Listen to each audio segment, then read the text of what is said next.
Zambia's president has just ignited a diplomatic firestorm, demanding billions in visa reimbursements from Europe and the UK. For years, Africans paid for entry they were never granted, denied not for lack of documents, but for who they were. Now, the silence is breaking. What was once seen as routine rejection is being exposed as a systematic, profit-driven mechanism of exclusion. Because when an entire continent realizes it's holding the world's most vital leverage, access is no longer a privilege, it's a negotiation. Was this simply flawed policy, or a calculated strategy to exploit? Let us delve deeper into the untold story. The hushed controversy behind Zambia's audacious appeal lies within a global apparatus few ever scrutinizing: the visa apparatus. Not tourism. Not immigration. Merely the procedure of seeking permission to visit another nation. Over time, this protocol has mutated from a simple checkpoint into a profitable income source, especially targeting African applicants. And today, that machinery is finally being pulled into public view. Let's begin with the data, because figures don't deceive. In 2024 alone, African nationals forfeited over $7.5 million due to declined Schengen visa submissions. During the same period, the UK amassed close to £50 million from Africans whose entry was eventually denied. That's upwards of $120 million discreetly extracted within one fiscal year, without a single boarding pass issued. But this isn't just happenstance. It's not a side effect of overloaded systems. It's emerging as a deliberate financial model, one built on the dreams of travelers, students, and family members from some of the world's most disadvantaged regions. Here's the scenario: a citizen from Ghana, Nigeria, or Zambia files a visa application to join a business summit in Brussels or visit relatives in London. They're required to pay the entire application cost upfront. €90 in most Schengen scenarios, or £115 for a UK standard visitor permit. These payments are irrevocable, no matter the verdict. Then follows the refusal, frequently with zero rationale, no hearing, and no recourse. Just a sterile phrase on an official document: your application has been refused. No appeal can be lodged, and with that, the journey halts. But the fee? That's already been pocketed. Now, amplify this by hundreds of thousands of African applicants each annum, most of whom face rejection. What you uncover isn't consular service, but a colossal gatekeeping economy where refusal fuels income. To illustrate, if a restaurant charged patrons for meals never served, there would be legal action. If a college accepted tuition from students who were never admitted, there would be public outrage. Yet somehow, European administrations collecting millions from declined African applicants is treated as routine. Why? Because the structure isn't engineered for equity. It's engineered to exclude and generate gain. And Africans are sacrificing more than currency. There's an emotional levy on the youth who feel globally unwanted, on families forced into separation, on innovators obstructed from forging international collaborations. A Congolese patient was denied a medical permit. A Nigerian tech entrepreneur was blocked from attending a startup forum. A Kenyan performer was invited to showcase, then barred at the final stage. These aren't rare incidents. They're systemic. And here's where the pattern becomes even starker. The refusal rates are steepest across Africa. Comoros, Guinea-Bissau, Ghana. Some of these countries face denial rates exceeding 47% for Schengen access. In contrast, applicants from the US or Japan face refusal rates below 10%. Same documents, same charges, completely different results. Which raises the pressing question: if this system were genuinely impartial, why does the rejection rate mirror the global economic divide? So specifically, the explanation might reside in the silent prejudices embedded within the process. African applicants are more frequently flagged for lacking strong ties, posing an overstay risk, or having uncertain financial footing. These rationales are often grounded in sweeping stereotypes, not personal evaluation, and they're used to systematically block applicants, all while retaining their payments. This isn't about protection. This isn't about streamlining. It's economic exclusion, complete with a receipt. And until now, no head of state dared to confront it openly. That's what makes Zambia's stance so critical. By demanding reimbursement, President Hichilema isn't merely opposing unjust charges. He's challenging the legitimacy of the entire system. A system where Africa funds, Europe benefits, and no one is held accountable. This demand doesn't stem from desperation. It's emerging from a continent awakening to its own strategic power. African countries boast thriving markets, rare earth elements, dynamic youth, and expanding geopolitical influence. Yet their citizens are treated as security threats at European borders, and even charged for the insult. So what unfolds when Africans begin to interpret visa regimes not as administrative protocols, but as financial snares? What shifts when the continent decides to stop funding its own rejection? That's the conversation Zambia just ignited. And it's far from over. Here's a quick reminder to like and share the video, and subscribe to our channel for more content on Black rebellion, Black consciousness, and Africa's hidden narratives. Let's proceed. When Zambia's president called for visa fee reimbursements, the issue wasn't solely financial. It was a repudiation of a broken global contract. For years, Africa was assured that the world was open, that freedom of movement was a right, and that international relations rested on equality and mutual honor. But a closer inspection reveals what Africa is now boldly exposing: reciprocity flows in only one direction. Let's begin with the most glaring disparity. Citizens from the European Union and the UK can access many African states without needing visas at all. Zambia, for example, permits UK and EU passport holders visa-free entry for up to 90 days. Kenya offers visa on arrival.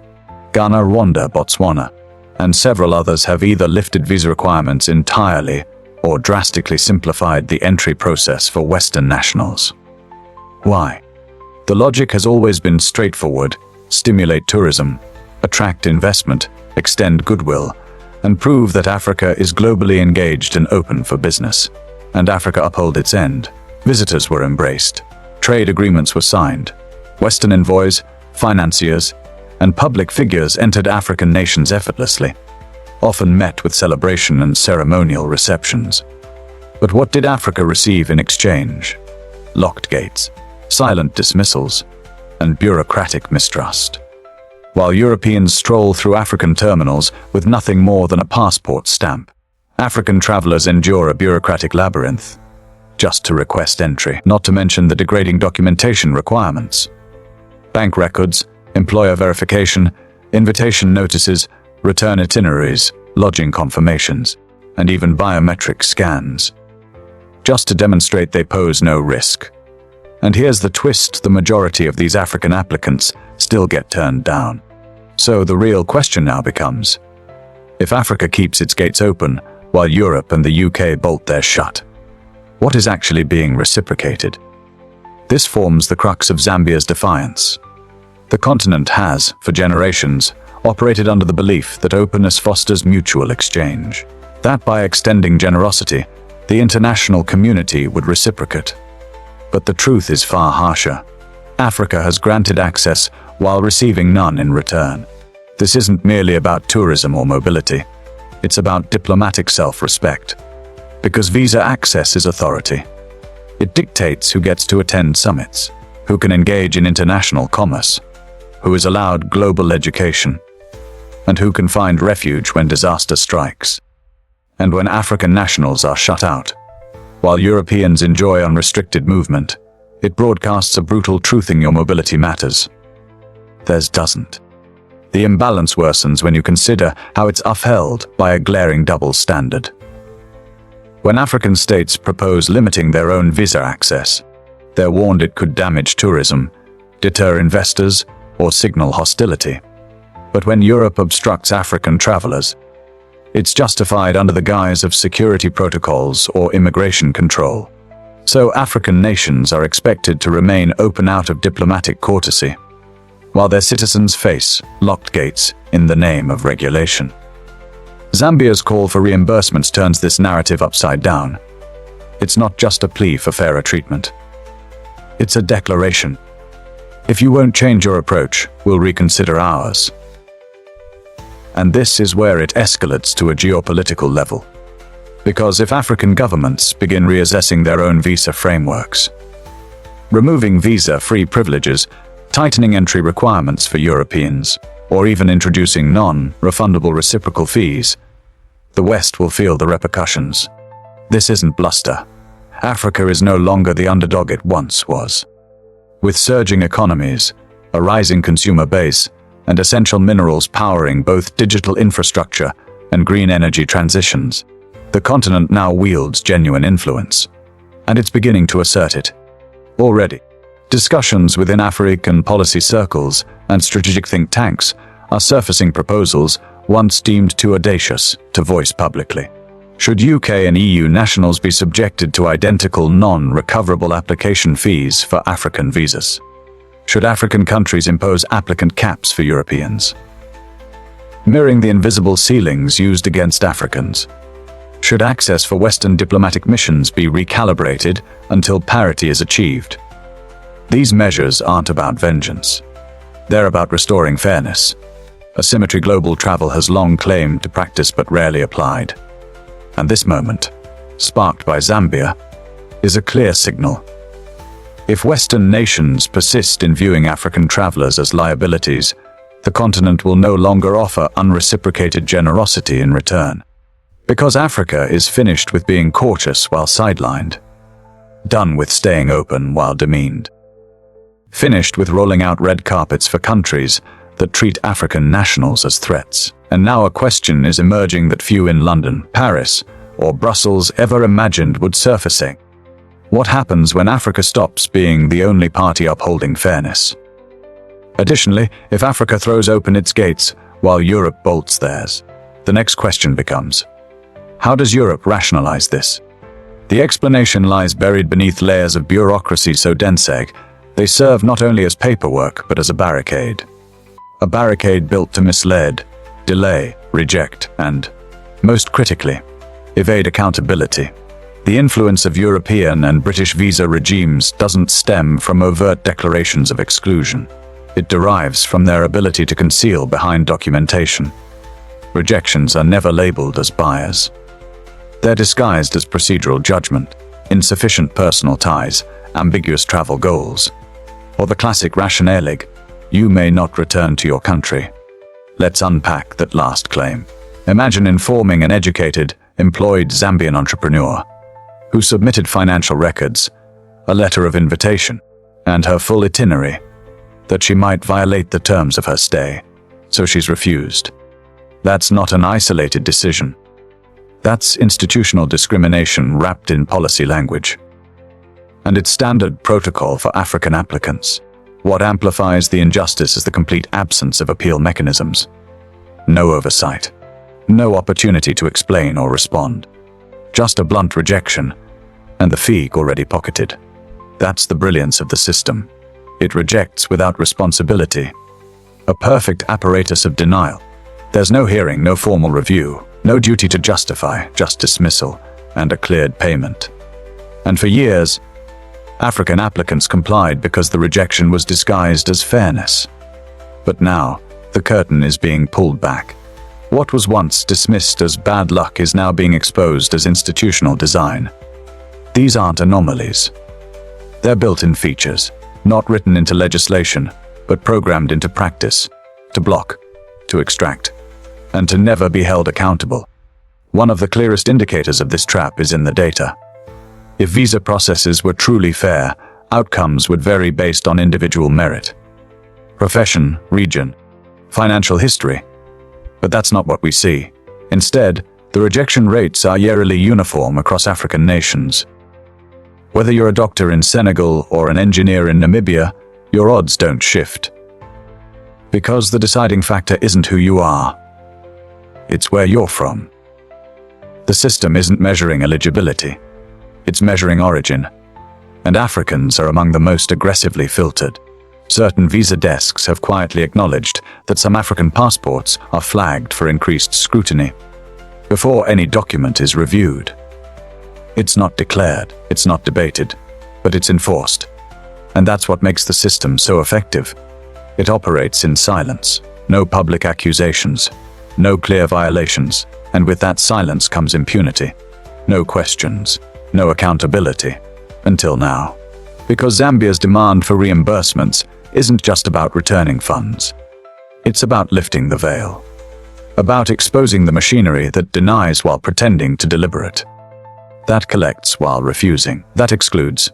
And calls it protocol. Let's examine the phrase administrative denial. It sounds procedural. Perhaps even harmless. But in practice, it's a weapon. It empowers embassies to reject anyone, at any time, for any reason.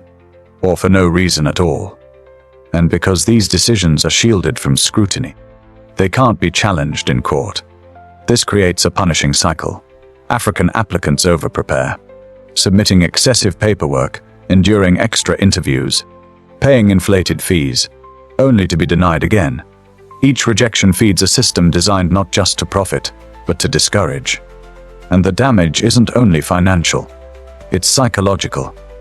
It delivers a message with quiet precision: you are not welcome. It teaches African citizens that global spaces are not meant for them, that their documents are suspect, that their aspirations trigger alarms. And that is the regime's most insidious success. When the rejection becomes internalized, when identity becomes a liability, ambition begins to wither. People stop applying. They stop imagining new futures. That's the true toll of this system. Not just lost money, but diminished potential. Talent is wasted. Confidence erodes. Dreams collapse. And Africa is now facing a hard truthing. The rules it followed were never meant to let it win. But what happens when those bound by the rules stop playing and start rewriting them? That's where we are now. A turning point where silence is no longer an option. For decades, African nations were taught they depended on Europe for trade, recognition, access, or legitimacy. That access was a favor. That acknowledgement was a privilege. But that illusion is shattering. Zambia's visa refund demand isn't just about lost fees. It's a flare sent across the continent. And it carries a sharp warning for the existing order: Africa is not powerless. It has leverage. Real, measurable leverage. It simply forgot. Because while African citizens are denied mobility, African nations control the minerals, markets, and resources that power Europe's future. Let's talk reality. The Democratic Republic of Congo produces over 70% of the world's cobalt, vital for batteries, electric vehicles, and renewable technologies. Guinea holds the world's richest bauxite reserves. Zimbabwe is rich in lithium, Ghana in gold, South Africa in platinum and rare earth minerals. Europe's green future cannot exist without Africa's natural wealth. This isn't rhetoric. It's a geopolitical fact. And who owns the keys to these resources? African leaders. Yet for decades, they focused on investor comfort and diplomatic politeness, expecting fairness in return. What they got were entry denials, condescending terms, and bureaucratic disrespect. But the conversation is evolving. Slowly, but visibly, African heads of state are beginning to rethink their terms of engagement. And this is not mere symbolism. It's strategic. Zambia's proposal for refunds may soon ignite a broader continental policy, a coordinated visa framework built on reciprocity. Imagining no automatic access for citizens of countries that routinely obstruct African travelers. No privilege without parity. No more automatic entry for diplomats from countries that exploit African applicants. No more partnerships with embassies that see Africa not as a partner, but as a problem.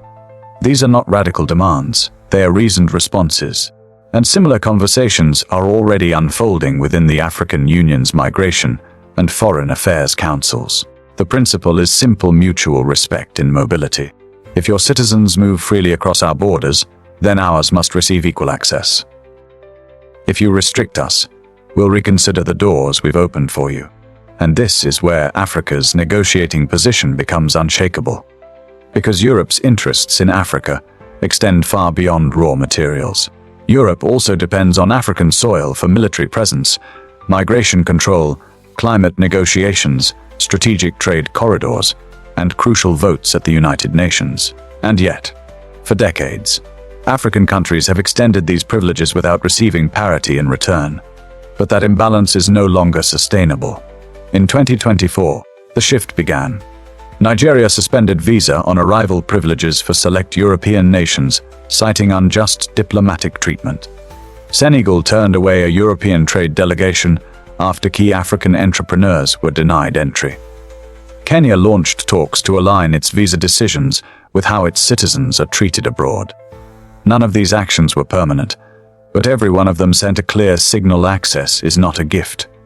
It's a mutual agreement. The real surprise: the West didn't see this coming. European powers and the UK believed African nations would remain passive. That debt, diplomacy, and dependency would prevent retaliation. But they overlooked a fundamental shift. This is not the Africa of the 1990s. This is a new generation. One that is younger, digitally connected, politically conscious, and no longer afraid to speak with clarity. Today's African leaders are not begging. They're bargaining. Today's African citizens are not waiting. They're organizing. President Hichilema's demand for visa refunds wasn't just an isolated protest. It was an opening statement in what may become a continental policy realignment. A unified question now echoes across ministries and movements. If you deny our people access, why should we continue to grant you privilege? This isn't retaliation. It's restoration. A recalibration of respect. The West now faces a binary choice: either preserve the illusion of superiority or accept the new reality of reciprocity. But the longer it clings to outdated power dynamics, the louder Africa's response will become. And that response will not arrive as isolated outrage, but as collective policy. Because once African leaders fully embrace their control over access, over supply chains, capital flows, trade routes, and geopolitical balance, the visa landscape will not just shift, it will change permanently. What do you think? Should Africans stop applying for European and British visas altogether? Should African countries block entry in response? Drop your thoughts in the comments, because your voice matters. Want more bold, unapologetic insights? Then subscribe and hit the bell icon so you never miss an episode. At Black Rebellion, we uncover the truths they bury, the movements they ignore, the power they fear. Black Rebellion, Black existence, Black hidden histories, and the unstoppable legacy of our greatness. Thanks for watching. Until next time, stay woke, stay loud, and stay tuned.